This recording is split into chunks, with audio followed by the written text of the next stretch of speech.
অনেক দিন ধরে চুলের কোনো যত্নই নেওয়া হয় না, যার কারণে চুলগুলোর খুব খারাপ অবস্থা হয়ে গেছে।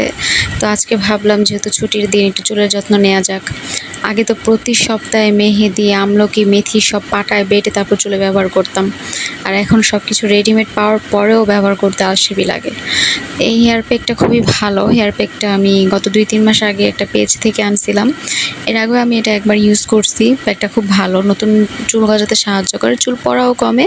কিন্তু আমার কাছে সবচেয়ে বেশি ভালো লাগছে কারণ নতুন চুল গজায়, প্রচুর চুল গজায়। এটা খুব ভালো জিনিস, যার কারণে আরেকবার আনা।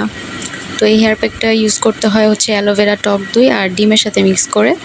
তো আমি তো এমনি আলসেমি করে দেই না, তার মধ্যে আবার অ্যালোভেরা, টক দই বন্ধের মধ্যে কই খুঁজতে যাব। ঘরে ডিম ছিল, ডিম দিয়ে মিক্স করে এই প্যাকটা ইউজ করতেছি আপাতত। দেখা যাক কী রেজাল্ট হয়।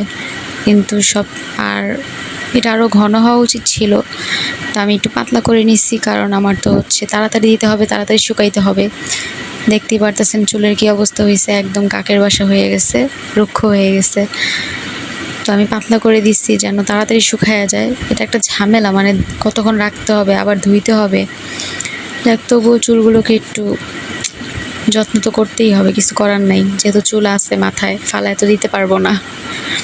তা আপনারা কে কী ইউজ করেন চুলের জন্য, কি ব্যবহার করেন, আপনারাও একটু জানাতে পারেন, তাহলে একটু উপকার হয়। খুব সহজ আর মানে আছে না সিম্পলের মধ্যে কিছু চুলে ইউজ করা যায়, এরকম কিছু টিপস থাকলে দিতে পারেন, তাহলে ওগুলো ইউজ করবো। এই মেহেদি এগুলো দেওয়াটা খুব একটা ঝামেলার ব্যাপার, খুব সহজ জিনিস হলে সহজে দেওয়া যায়।